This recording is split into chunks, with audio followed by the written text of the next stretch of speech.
Добар ден, почитувани, ова е најновата телма амбуланта. Многу жени веднаш штом ќе напипаат грудка во дојката, помислуваат на најлошото.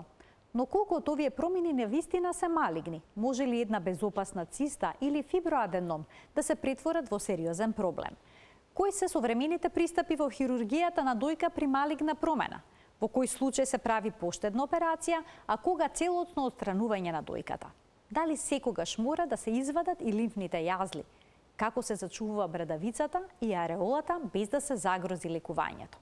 Се препорачува ли превентивно отстранување на здрави дојки кај жени со генетска предиспозиција за рак?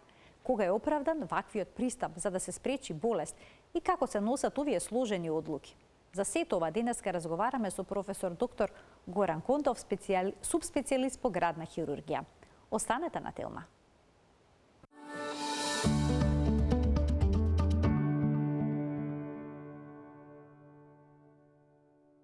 Во денешната телма амбуланта зборуваме за современата хирургија на дојка со професор доктор Горан Кондов, субспецијалист по градна хирургија од Универзитетската клиника за торакална и васкуларна хирургија. Професоре, добре ни дојдовте повторно во телма амбуланта. Добар ден. Добар ден. Жените кога ќе напипаат некаква грудка на дојката, веднаш помислуваат на најлошото. Но што вели медицината? Колкав дел од тие промени се навистина малигни, а колку се бенигни? Значи, се работи за една од најчестите малигни заболувања на дојката кај жената. Секоја четврта жена која што ќе добие некаков малигном, ќе биде токму малигномот на дојката. Значи, е многу често заболување. Доколку се напипа чвор, колку се шансите да биде малигном?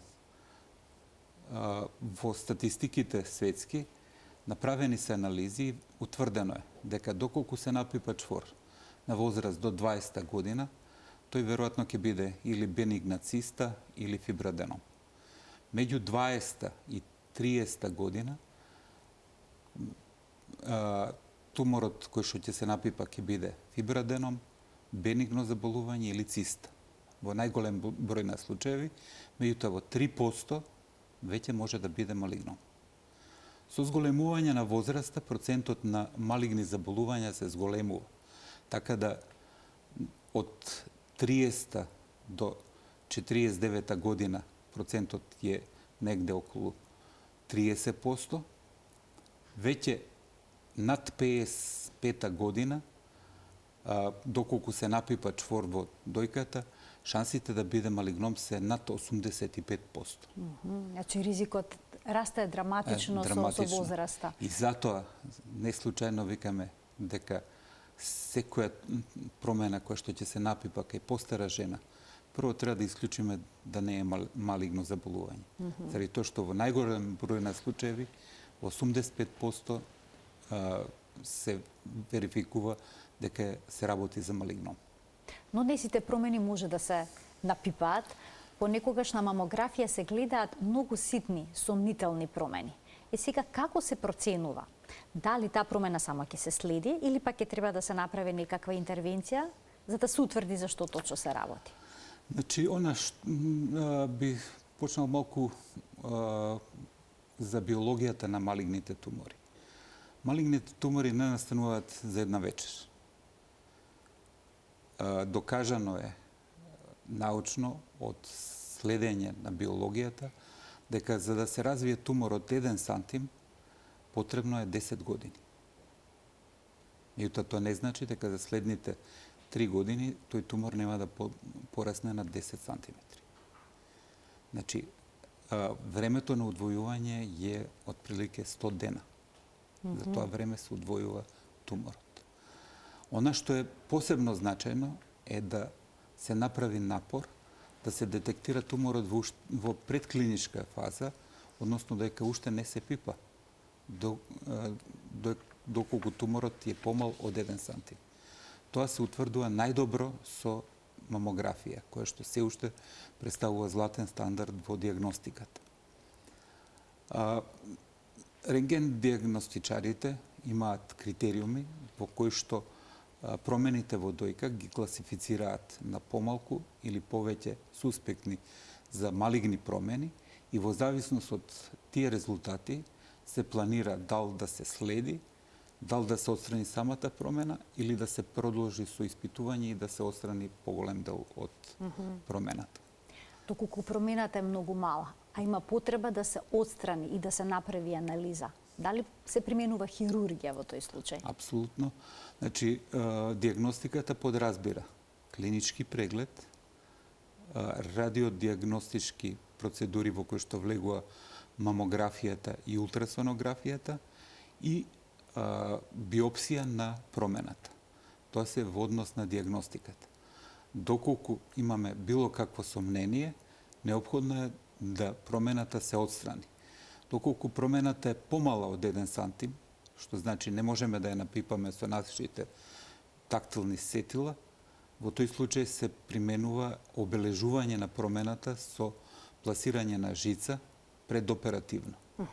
Под рентген или под ехо снимање се пласира жица во самата промена и се отстранува самата промена со хируршки захват.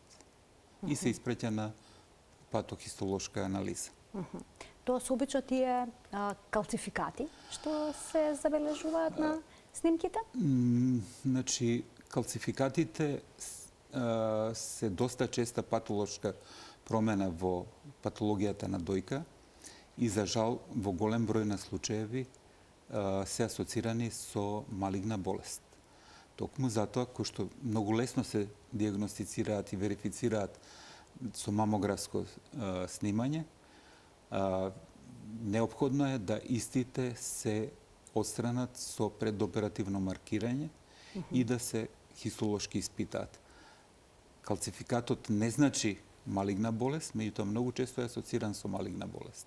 И заради тоа е препорачливо, особено доколку се суспектни калцификати, кои што имаат своји карактеристики рентгенолошки, да се отстрани таа промена и да се испита детално патохистолошки. Така има микрокалцификати, поголеми калцификати, кои се посомнителни, односно кои се опасните? Макрокалцификатите или округлите калцификати, кои што се видливи многу често, тие се најчесто бенигни калцификати, доброчудни, за разлика од микрокалцификатите кои што изгледаат како скршено стакло со неправилни малешки форми, тие влегуваат во група на суспектни калцификати и многу често се асоцирани со малигна болест.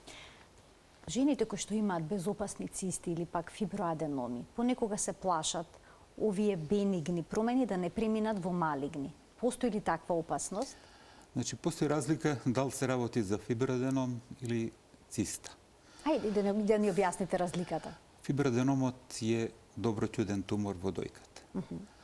Тој се појавува најчесто во помлада возраст и не може да нестане. Може да се зголемува, може да обстои. Но ќе биде присутен? Ќе биде присутен. Во многу мал процент, што не смее да се злоупотреби, може да премени во малигна болест. Меѓутоа тоа е многу мал процент. За разлика од тоа, цистите се присуство на промени во жлездениот паренхим, исполнети со течност. Тие во принцип треба да се следат, се во склоп на хормонски промени во ткивото на дојката, тие треба да се следат и доколку има суспектност во околината на цистата или промена во самиот зид на цистата, само во тој случај треба да се размислува за нивно оперативно лекување. Заради тоа што доколку се отстрани цистата, најчесто суседното ткиво под дејство на хормонските промени ќе создаде нови цисти. Значи не секогаш е паметно превентивно да се отстранат, бидејќи жените се сплашени велат подобро да ги отстранат. Она што е значајно, значи се работи за една сериозна болест која што е присутна и во нашата средина. Значи годишно се детектираат околу 1200 нови случаеви со малигномна дојка, што е сериозна бројка. Кога ќе кажем 1200, можда не ви значи нешто многу. Тоа значи дека секоја 5 до 10 жена има шанси да добие малигном во тек на животот, што е сериозна бројка. Среди тоа, а од друга страна, не можеме да се пофалиме дека ја фаќаме болеста во најрана фаза. Просечната големина на тумор, која што се третира кај нас, е 3 сантиметри. 3 сантиметри, знаете што значи? Тоа значи баш голема информација. Значи, обично жените доаѓаат откако ќе напипаат промена. Ретко ги фаќате најчесто. Кога се невидливи. Најчесто. И тоа е сериозен проблем, заради тоа што после захтеваат радикални операции со странување на дојката и лимфните жлезди, сериозна онколошка терапија постоперативно, евентуално и зрачна терапија, така да се излагаат на непријатности. Она што е многу значено и баш кај прогнозата на болеста е далеку полоша. Она што е значено да се направи напор да се фаќаат во што порана фаза. Малигномна дојка фатен во најрана фаза со денешните техники на лекување практички значи излекување. А што треба да правиме? Дали се спроведува само преглед? Не. Дали матичниот лекар некогаш ви побарал, дајте соблечете се да ве прегледам дојки? Не. Дали сте вклучени во мамографски скрининг? Не. Дали постои некоја реклама за дека во Македонија постои мамографски скрининг?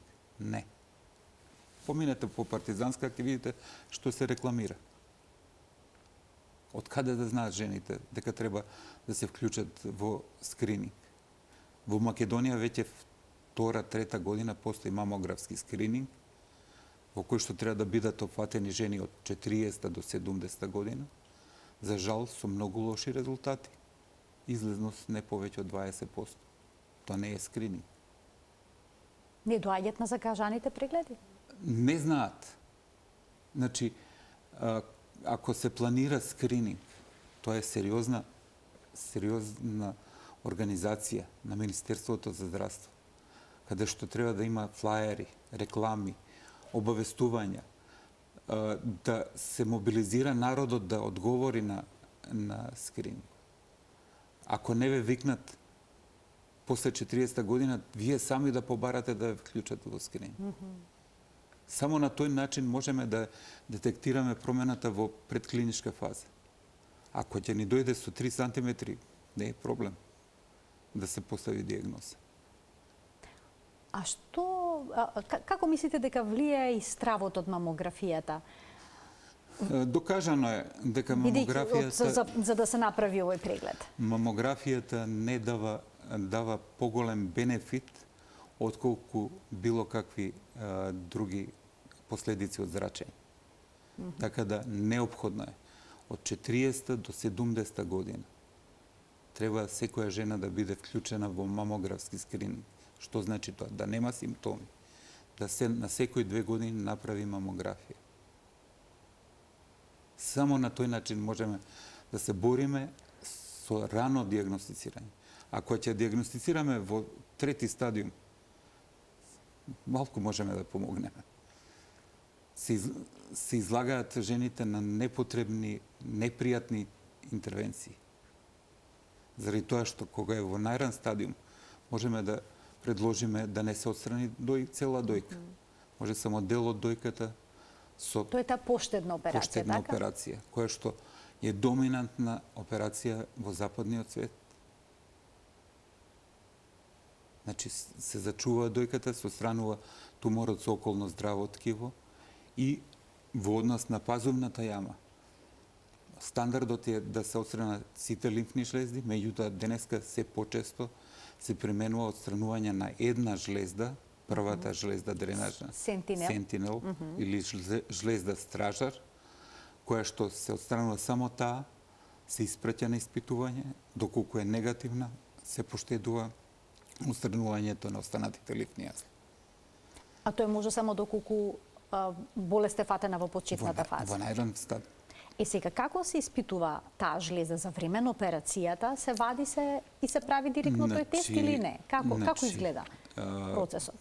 Процесот започнува на Институтот за патофизиологија предоперативно, Добро. каде што се убризгува радиоколоид во дојката и се следи неговото движење. После 2 до 4 часа од апликација на радиоколоидот се појавува првата жлезда стражар. Добро. Се обележува и доаѓа пациентката во операциона сала каде што дополнително даваме метиленско синобоја и ја следиме бојата. Се детектира првата жлезда во пазувната јама кроз минимален рез, се отстранува самата жлезда, се испраќа на испитување на патохистологија, така наречена екстемпоре биопсија, и доколку резултатот го добиваме за половина час, во меѓувреме вршиме операција на дојката, доколку таа жлезда не е зафатена со туморски клетки, не се продолжува со отстранување на останатите лимфни жлезди. Значи само една жлеза, Само таа една главната, жлезда. а останатите ќе останат, што е многу важно, Апсолутно. бидејќи кај Се жените како што се отстранати повеќе лимфни јазли, потоа се јавува оток на раката. Не секогаш. Не секогаш? Не секогаш. Но тоа е една од може да компликациите. се појави оток на раката и меѓу другото ги советуваме да носат еластични ракавици, компресивни, да ја поштедуваат раката, да не излагаат на повреди, заради тоа што секоја повреда може да предизвика оток и воспаление, кое што не е карактеристично за другата рака. Така да е голем бенефит за пациентите кои што ќе се поштеди, ќе се зачуваат останатите лимфни јазви, заради тоа што во пазувната јама дренажата на лимфата е од дојката и од раката. Така. Така да. Како реагираат жените кога ќе им кажете дека можете да направите поштедна операција, односно се отстрани само дел од дојката? Што е со нивната психолошка состојба и стравот од повторување на болеста? Се случува ли да бараат целосно мастектомија, значи целосно отстранување на дојката? За жал, многу често прашање и многу често барање. На крај, одлуката е на пациентот. Значи, со сила не можеме ништо да направиме. Пациентот ја носи дефинитивната одлука со тоа што му се објаснува што е бенефит доколку се отстрани дел од дојката, а што доколку целата дојка. Со тоа што докажано е и во светски рамки, и во наши услови, дека пациенти кај кои што е отстранет, збориме за почетен стадиум на болест, кај кои што е отстранет дел од дојката и се подложени на зрачна терапија, локалната контрола на болеста и преживувањето е идентичен како да е отстранета цела дојка. Така да, меѓутоа, дефинитивната одлука ја носи пациентот. Значи, со сила, ние ќе објасниме што добива ако не се отстрани цела дојка. Во првиот момент, кога ќе им се саопшти диагнозата дека имаат малигна болест, они се спремни не само едната, туку и двете дојки да се отстранат. Меѓутоа не е така. Со малигномот на дојка е значено да се каже дека тоа е болест со која што се живее долго и квалитетно. Значи, 5-годишното преживување, независно од стадиумот на болест, е околу 85%. Значи, точно, не е пријатен периодот на почеток. Следи операција, следи, особено доколку е поштедна операција, зрачна терапија, онколошка терапија, обавезно системскиот карактер на болеста да се покрие. Меѓутоа, сето тоа е унатар 6 месеци, а после тоа останува нормален живот. Не е седно жената да се разбуди са бајле без дојка. Не е. Особено после 6 месеци, кога треба да се врати во нормала комплетно. Не е седно. Кај нас започнавме веќе последниве години се поинтензивно кај почетни стадиуми на болест да се прави не само отстранување, особено доколку болеста е по централните партии, да се прави отстранување на дојката, туку да во исто време се прави реконструкција на дојката во ист акт со вметнување на протеза. Што од психолошка гледна точка кај пациентите е и те како значајно. Значи, тие се будат всушност повторно со дојка? Повторно со дојка. Што се ставаат? Обично импланти или пак може масно ткиво од пациентката? Најчесто се ставаат импланти. Најчесто. Меѓутоа, може и ткиво од пациентката, не масно ткиво, туку мускулокутани флепови, било од стомакот, било од грбот, да се стават кај дојката и да на тој начин се реконструира.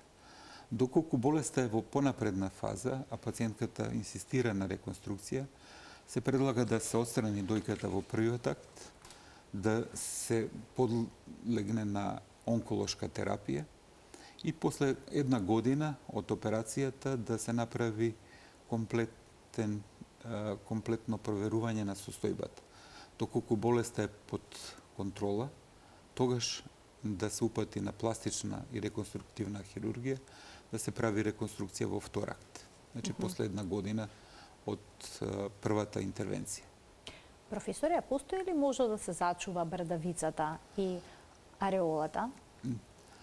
А тоа да биде безбедно при тоа? При реконструкциите на дојка, најчесто гледаме да ја зачуваме брадавицата и ареолата, со тоа што интраоперативно земаме, отстрануваме жлездениот паренхим, сочувувајќи кожата на дојката, и земаме парче од ткиво позади брадавицата, кое што го испраќаме на испитување во тој момент на патохистолошко испитување, така нареченото екстемпоре испитување, и каде за половина час ни кажуваат дали има малигни клетки во тоа ткиво или нема. Доколку нема малигни клетки во тоа ткиво, се сачувува брадавицата. И е доста безбедно, заради тоа што сме докажале дека болеста не е проширена према брадавицата. Ке ги вклучиме гледачите од овој момент. Почитувани, емисијата е контактна, телефонскиот број на телевизија Телма е испишан на екранот. Слободно можете да поставите прашање кое што се поврзано со денешната тема. И сега, доколку споменавте дека обично туморите што ги пронаоѓате се 3 сантиметри. При толку голем малиген тумор неопходна е мастектомија, односно целосно отстранување на дојката, или понекогаш постои можност, доколку е некој неагресивен тип, сепак да се направи поштедна операција? Многу повеќе зависи од соодносот големина на тумор и големина на дојка, отколку биологијата на туморот. Значи, ако имате тумор од 3 см и мала дојка, безпредметно е сачувување на дел од дојката кој што ќе биде афункционален. Доколку е голема дојка, може да се планира отстранување на дел од дојката, а да не се поремети естетскиот ефект на дојката. Она што сакам да потенцирам, да покренам, да размислува секоја жена. Препораките на Америчкото здружение за борба против рак се следни. Секоја жена после 20 година еднаш месечно да направи само преглед. Како се прави тој само преглед? Ајде ќе ни појасните подоцна. Значи секој месец еднаш само преглед, задолжително. Никој подобро не може од вас самите да го знае своето тело. Секоја промена вие ќе ја детектирате. Секоја промена, зголемување на промената ќе ја детектирате сами. Втора работа, клинички преглед. Матичните лекари ги обучуваме да прават клинички преглед. Меѓу другото и на испит пред да завршат специализација, една од точките им е преглед на дојка. Значи, од 20 до 40 година, еднаш на 3 години клинички преглед. Ако не ќе матичниот лекар да ве прегледа, побарете вие да ве прегледа. После 40 година, клинички преглед од лекар еднаш годишно. Барајте. Прва мамографија на 40 година. Не пред 40. Доколку имате проблеми предходно, доаѓа во предвид ултрасонографија. Ехо преглед. Ехо. Прва мамографија обавезно 40 година. После 40 година да се вклучите во мамографски скрининг. Една на 2 години мамографија. На тој начин, во Соединените Американски држави, каде што се спроведуваат овие препораки, 80% од пациентите се со тумор под 2 см. Кај нас, за жал, 60% од пациентите се со големина на тумор од 2 до 5 см. Просечната големина на тумор е 3 см. Не смееме да си дозволиме тоа. Така. Затоа што постои начин. Големиот тумор захтева радикални операции, мутилантни, захтева радикална онколошка терапија, пократок живот. Значи, мораме сите да се вклучиме во рана детекција на туморите на дојка. Така, само на таков начин всушност болеста може успешно да се излекува. Апсолутно. Во предклиничка фаза патени тумори, значи во први стадиум, 6-годишно преживување е 100%. Значи, практички се нормално живење со популацијата во која што припаѓа.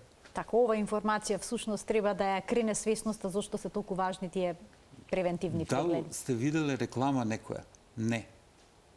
Дал сте виделе реклама на телевизија? Не. Што треба да правиме за да ја дигнеме свеста кај луѓето? Токму затоа и ние ги правиме овие емисии за да допре до нив. Тоа е недоволно. Така, мора треба агресивно масовна, да се иде. агресивна кампања за Мора агресивно. да се свати важноста. 99% од популацијата не знае дека постои мамографски скрининг. Не знае. Така. Мора да се бориме да се популаризира. Сериозна болест. Огромна бројка е. 1200 жени секоја година ново диагностицирани. Може да поимете колкава е популацијата на жени кои што се со малигна болест на дојката, заради тоа што преживувањето е релативно долго. Така. Имаме гледачи, професоре, да им дадеме можност да се вклучат, а потоа продолжуваме онаму каде што запревме. Добар ден за првиот гледач во денешната Телма амбуланта. Ало, добар ден, јас сум на линија. Да, вие сте во програма, повелете. Поздрав до доктор, Ви благодарам. до водителката. Благодарам. Бака, јас сум оперирана 11 години. Први А стадиум, дуктален инцит. Само ќе ве замолам од реже малку погласно во студио, значи пред колку време рековте дека сте оперирана? Пред 11 години. Добро. Први А стадиум, дуктален инцито, видот на карциномот. Пример зрачна терапија 25 и 5 години без на таблетки, анастрозол.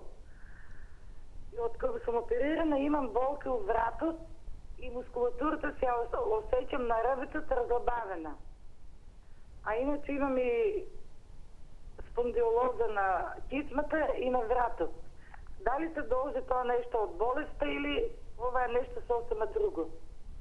Професоре, да немате уште некој прашање? Значи, Само дали има докторот уште некој прашање? ова е типичен пример на пациентка која што е детектирана во ран стадиум и гледате 11 години преживување. Болките во рамото, во вратот се должат на промени во кичмениот столб, кои што се последица на дегенеративни промени, Така. кои што се појавуваат и кај со старење и кај нормалната популација. И третманот треба да биде со физикална терапија. Во однос на болеста, она е здрава. 11 години. Еве типичен пример зашто треба да се бориме што порано да се фати. Знаете што значи 11 години да е преживување? Практички она е здрава, оздравен, излечена од малигната болест. Ке вклучиме уште еден гледач. Добар ден. Добар ден. Во програма сте, повелете. Јас сум... Да, вие сте во програма, повелете. Ало? Ве слушаме одлично, повелете. Добар ден. Добар ден. Добар ден, се јавувам, ви поздравувам емисијава. Благодарам. Се јавувам, ви поздравувам емисијава и сакам да прашам зошто ние мажите што имаме рак на дојка секој сме изоставени.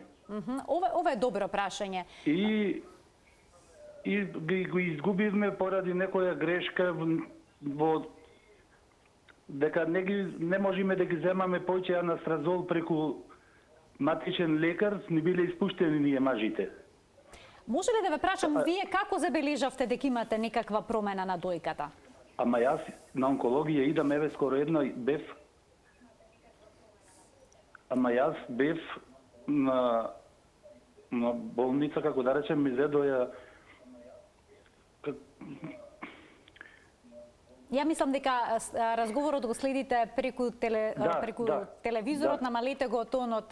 Ќе ве замолам и за да ја кренеме свесности кај мажите, дека и кај нив може да се јави оваа болест. Само ме интересира кои симптоми ги имавте и да посочите. Така, ми зедоја парче од градата и ми најдоја дека боледувам од карцином на дојката, ствари од тумор, и тоа ми се пренесувало и на коските. И сега јас примам во моментов некоја ампула за лодекс и анастразол и така имате терапија која што изомета и после палбоцилип, ама сега ги нема, еве 2 месеци не можам да ги земам. И зошто ги нема овие палбоцилибов? 2 месеци не ги земам, а ги нема никаде ни во аптекиве. Кај да ги бараме? Кога ќе стигне на онкологија? Ви благодарам за вклучувањето во програм. Имате предвид дека денешниот гостин е торакален хирург. Да, но не е проблем, ќе дадете одговор. Повелете. Значи, добро што се јави гледачот, да кажеме дека малигномот на дојка може да се појави и мажи. Процентот е многу мал. Тоа би значило 1 маж на 100 жени со малигном. Меѓутоа може да се појави. Се манифестира со појава на тврдина позади брадавката. Третманот е идентичен како кај жените, а во однос на проблемите кои што ги кажува во однос на недостаток на лекови, би морал да се обрати до Фондот за здравство, до Министерство за здравство, кои што се одговорни за набавка на лековите. Професоре, се отстранува и кај мажите? Апсолутно, да. Дојката? Да, дојката и лимфните јасли. И лимфните јасли. Значи процесот е ист. Апсолутно. Ке вклучиме, имаме гледачи. Нема проблем. Ке им дадеме предност. Добар ден. Добар ден. Повелете, во програма сте. Ве поздравувам. Ви благодарам. До докторот и до двојителката. Благодарам. Јас сум оперирана пред 7,5 години кај професорот. Беше исто така големи, на околу 3,5 сантиметри, дуктален тип на карцином. Примив 8 хемотерапии и добро се чувствувам во моментов, после толку години. Сега ми е прашањето, прво прашање би било кој, освен скен на коски на 2 години, што друго и годишно еднаш мамографија и на 6 месеци правам ехо на дојка. Кои други прегледи би дошле во предвид за мене? И второ би сакала да прашам, имам исто кирка која е на 23 години. Кои превентивни прегледи би дошле во предвид за незе, со оглед на тоа што сум и мајка и нели кажано е дека многу лесно може да се очекува и да се појави кај кирка. Така. Ви благодарам за поставените прашања во денешната тема амбуланта. Повелете, професоре. Во рудинските испитувања неопходно е да се прават на 6 месеци испитувања на туморските маркери, кои што ни се ориентација дали болеста е под контрола или пак треба да се прават дополнителни испитувања. Во однос на второто прашање, во однос на дали има шанси кај ќерката да се појави ова заболување. Денеска постојат генетски испитувања, каде што рутински може да се направат испитување кај ќерката дали постојат дефекти во генскиот код, пореметувања во гените кои што се асоцирани со појава на малигномна дојка. Доколку постојат такви пореметувања, значи тоа се познати испитувања, доколку постојат, доаѓа во предвид две опции. Едната е да се прават почесто поекстензивни исследувања, во кои што би се вклучила и магнетна резонанца на дојките, со оглед дека е помлада популација, да не изложуваме на зрачење. Или пак, втора опција е да се размисли, доколку постојат генски малформации кои што се асоцирани со појава на малигномна дојка, да се размисли за превентивна билатерална осрнување на дојките и реконструкција во исти акт.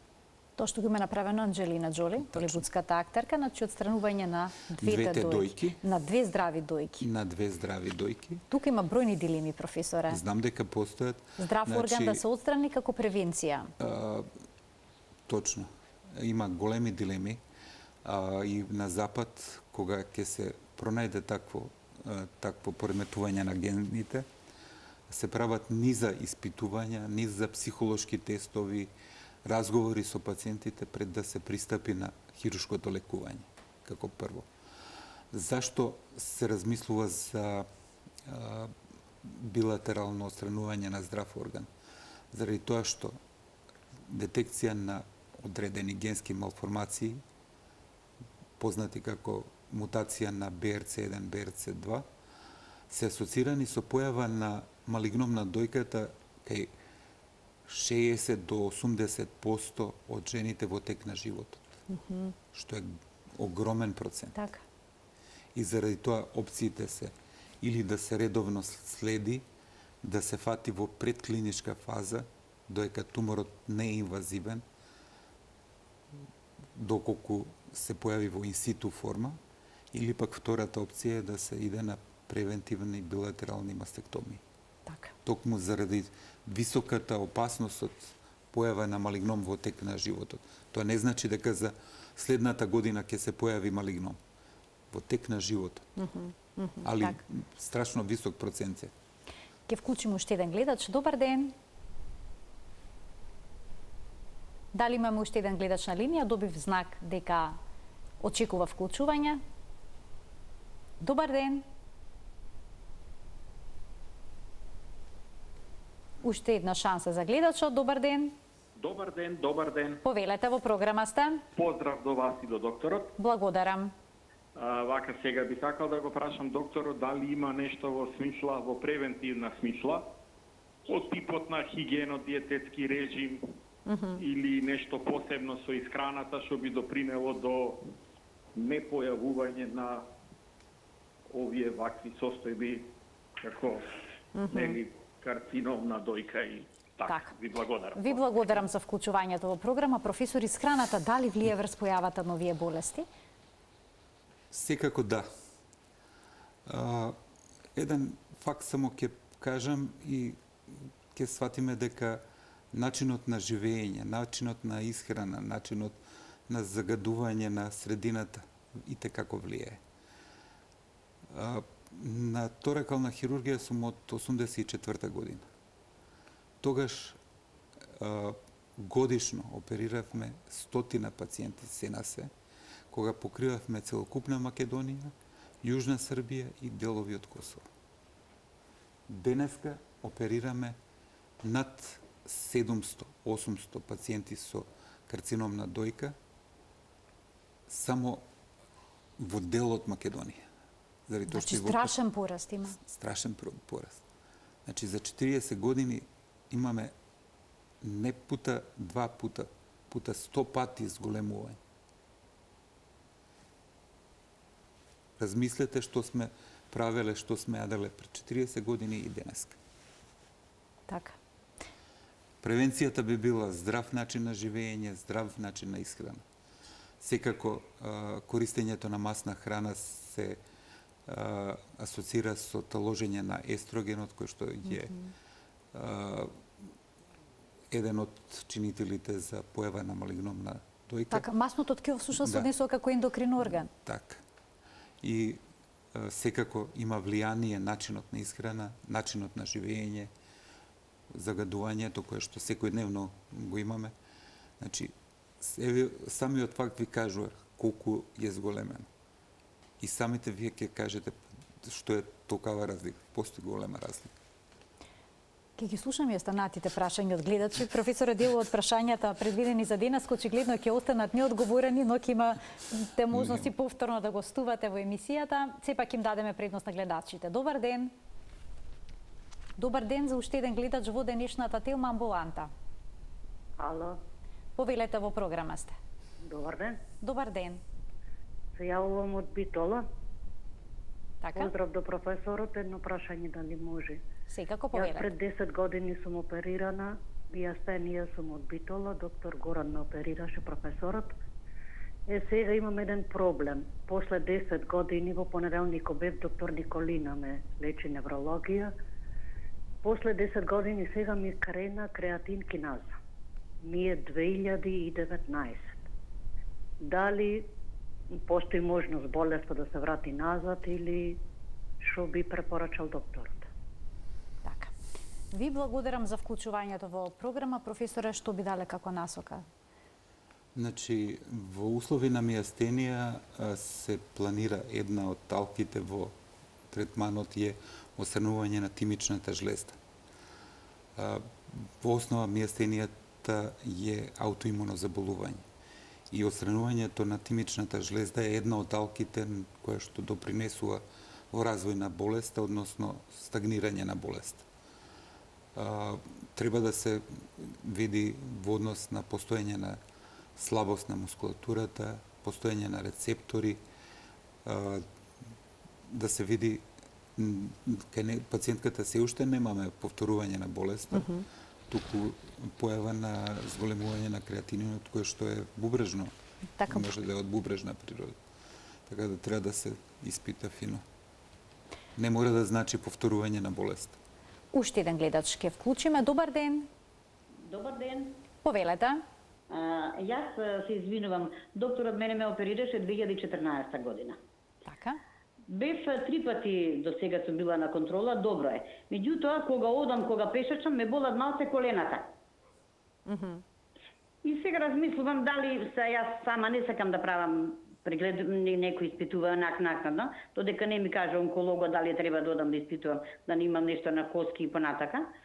Меѓутоа сакам да знам, јас сум 3C оперирана. Мојот карцином беше 3C, докторот ме оперираше. Така, на И која бев многу возраста? задоволна. На која возраста? 73 години. 73 години. Така, ви благодарам за вклучувањето во програма. Дали болката во околината понекогаш имам може болки да во е колена. поврзана со возраста? Што не? Така.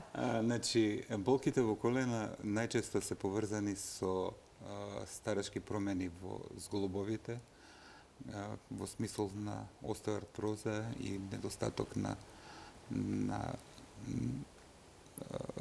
делот абење, рскавицата и делот абење на коскеното ткиво, така да потребно е да пациентката се јави кај ортопед, Така. да се направи детално испитување, да се види што е оптимално во третманот. Дал може конзервативно да се третира, дал со лекови или пак евентуално доаѓа во предвид и оперативно лекување.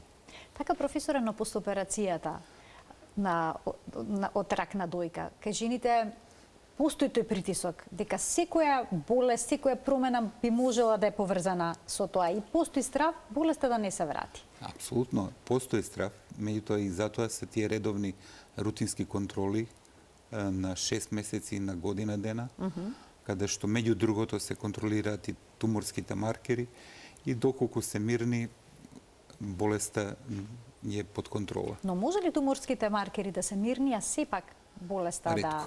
Ретко? Ретко. Сепак ни се прв знак дека нешто се случува во организмот. Така. А што е со жените кои што ќе направат реконструкција на дојките и ќе стават имплант? Дали имплантот го зголемува ризикот од враќање на болеста или од карцином на дојка? Бидејќи тоа може да се прочита како информација. Не, денеска се користат современи импланти кои што производувачот гарантира дека не се уништуваат, не прават дополнителни дразнења на ткивото, така да слободно може да се користат. жените се охрабруваат на таков чекор кај нас? Не, многу малку. Ретко. Ретко. Зошто се плашат, што велат кога ќе им понудите такво нешто? Особено доколку се работи за малигномна дојка, Воопшто не размислуваат за тоа. За разлика од тоа, на Запад се гледа да секоја жена која што ќе отиде на операција за карцином на дојка, на крај на операцијата излезе со двете дојки. Дал ќе биде применета штедлива операција, дал реконструкција, битно е да остане со двете дојки. Така, бидејќи психолошкото здравје е исто така многу важно. А што е со помладите пациентки? На која возраст била најмладата пациентка што сте оперирале? Што ви кажам, во статистиката ви кажав дека меѓу 20 и 29 година, доколку се напипа тумор, во 3% може да биде малигно. Меѓутоа, сена се во 3%. Се појавува и кај млади пациенти малигномна дојка. Меѓутоа, процентот е мал. Идентично се третира со тоа што таму имаме уште хормонскиот статус е доста активен, па системската онколошка терапија иде кон сузбивање на тој хормонски статус. Колкав дел од тие тумори се хормонс зависни? Значи, денеска меѓу рутинските испитувања на препаратот кој ќе се отстрани, покрај патохистолошка анализа на туморот и одредување на стадиум на болеста, значи големина на тумор, извадени лимфни жлезди, позитивни лимфни жлезди, хистолошки тип, покрај тие испитувања се прават имунохистохемиски испитувања, кои што одредуваат присуство на естроген и прогестеронски рецептори на туморските клетки, присуство на херцептински рецептори и одредување на биолошката активност на туморот. И во зависност од тие резултати се планира и терапијата. Секако доколку туморот е хормонски зависен, ни е на располагање цела палета на лекови кои што делуваат на сузбивање на дејството на естрогенот и кои што делуваат системски и ја држат болеста под контрола. Тоа е еден од лековите, го спомна, анастразолот. Така. Кога жените се внесуваат всушност во вештачка менопауза? А што е со жените кои што се во менопауза и кои што имаат топли бранови, непријатни симптоми од менопаузата, па се одлучуваат за хормонска заместителна терапија? Тие жени се излагаат на опасност од појава на малигномна дојка. Заради тоа што естрогенот е еден од хормоните кои што го предизвикува туморското растење. Кај тие жени неопходно е да пред да се започне со хормон заместителна терапија се направи детално испитување на дојката со мамографија и да почесто редовни контроли, вклучително со мамографија, се изведуваат. Заради тоа што спаѓаат во ризична група за појава. А што е со ние пациентки кај кои што е докажана генетска можност за развој на малигномна дојка? Се одлучуваат ли, доаѓаат ли да побараат операција за отстранување на дојките? Многу ретко. Прво, многу ретко се користи тоа и го практикуваат пациентите тоа испитување. А ретко го прават? Ретко. Стандардно се прави во МАНУ, сега и некои приватни лаборатории почна да прават такви генетски испитувања и се чека 3 до 6 месеци доека се добијат резултати. Со тоа што и во тие генетски испитувања постојат мутации на гени кои што се асоцирани со висок процент на појава на малигномна дојка, али постојат и мутации со многу ниски проценти. Така да, доколку е висок, треба да се размисли што би се правило, а доколку се мали процентите за појава на малигном, треба да се следат тие пациенти. И моето последно прашање за денеска, како изгледа периодот на опоравување по отстранување на една или пак две дојки? Хируршкиот период е релативно стандарден. За 2 до 4 недели пациентката е спремна да се врати на работа. Меѓутоа, психолошкиот момент е многу позначен и таа психолошка поддршка е неопходна на овие пациенти. Сметате дека треба да работат со психолог, психоонколози? Мојата препорака на пациентите кои што ги оперираме да што побрзо се вратат на работа, со контакти со пациенти, со контакт со луѓе, со пријатели, заради тоа што веќе спомнав, ова е заболување со кое што се живее долго и квалитетно. Значи не смееме да се затвориме во чаура, ова се живее. Треба што побрзо да се врати во нормала, да свати како една од болести која што поминала и која што треба да живее понатаму. Така. И дека е најважно да се открие на време во рана фаза. Тоа е најосновно. Еве уште еден поттик да се прават редовни прегледи, контролни и скринингот да профункционира. Така. Ви благодарам многу за вашето денешно гостување во Телма амбуланта. Благодарам. Почитувани, ви благодарам и вам за вниманието со кое што не следевте. Имајте убав ден.